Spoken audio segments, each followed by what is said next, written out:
over the last 12 months, we've covered over 12,000 miles with the car, charging it primarily with solar at our home and using it in every kind of weather. Literally, as hot as it gets and as cold as it gets, we've driven it in it. And anyway, here's our review. So it's fitting that when I'm trying to describe what it's like to own the i3 for 12 months, that it's raining, because we have owned and driven this car in every kind of weather, from 105 degrees Fahrenheit to 5 degrees Fahrenheit, which is like minus 15 degrees Celsius. So in our 12 months, we put over 12,000 miles on the car, and we have had not a single problem, save one flat, which is not the car's fault, where we ran over about a 4-inch bolt. The car has been perfect, and I have to admit that I was a little bit apprehensive at first. That I thought the car, brand new technology, we got it in 2014. I was really afraid that the car might actually have some issues, because I mean, BMW's never made a carbon fiber all-electric car, but it's been no issue for us as far as the range goes.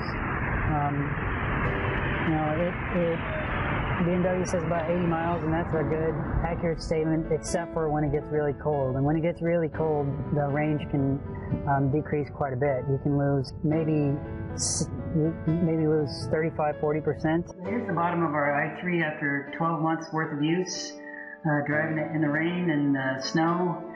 We live in the snow belt where they use a lot of salt and sand, and really, I don't see any corrosion anywhere up under here. And if you had a Rex, that's where the motor would live, on the Rex, but we just have the pure electric one with the motor that resides on the driver's side. We did opt for the tech package in this car, and I gotta say it's been really fascinating, because anymore I'll let it park itself when I need to parallel park it. The size of this car is fantastic in you know, small parking garages, tight congested spaces. It's the ideal car for us when we got to go downtown, and when we have to worry about any kind of traffic. It's the ideal in-city car. One of the cool things is there are about 7 main riders for a BMW blog, and amongst the 7 of us, there are 5. That's right, 5 i3s that we have. Which I think that speaks volumes to the execution of this technology, that those of us that write about this all the time, that are very picky about how cars function and how they drive, that we would buy 5 of them amongst 7 of us. And no other model has that kind of penetration. We do have 2 1 Series M coupes, but outside of that, nobody else has the same car. As far as driving dynamics go, I'm pretty picky. I like a car that is responsive, that you feel confident that you know what it's going to do, and at least around town, and most of the time on the interstate, the car is fantastic. The things where it takes some getting used to are, number one, the electric car driving is a totally different experience. You can drive the car with your foot on the gas and slow the car down by lifting off the gas, because it'll regen. And so that takes some retraining of your mind to learn not to use the brake pedal. I would give you, however, it has been a little tricky sometimes, because, and it took me months to figure this out, but when the battery's full, or the battery's cold, or the battery's been preconditioned, and you go to lift off, the battery doesn't need the power, it can't handle the power. So what it does is pedal regeneration is different.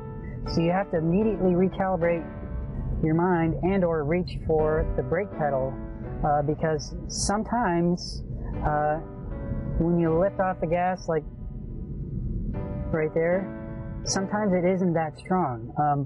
And I think those of us that really like electric car driving like the sensation of lifting off the gas when you want to slow down, and knowing that the energy is going back to the battery. However, when it's cold, it's not going to do it, because it just can't handle the electricity.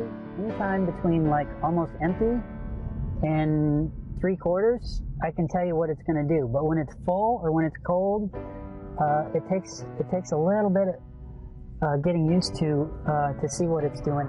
Dynamically, there are two other things that bother me about the car. One, if you're doing the brake energy regeneration and you lift off and you hit some kind of pothole or some kind of thing that bounces the back end, the axles, they kind of go into freewheel or neutral. And so you think you know how you're slowing down, but you bounce over something, it unsettles the rear end, and then the car's inherent safety mechanism is just to let go of the regen and then coast. Like right there, the car just lost the brake energy regeneration. That's okay, I anticipated it, I saw it, but you have to get used to it.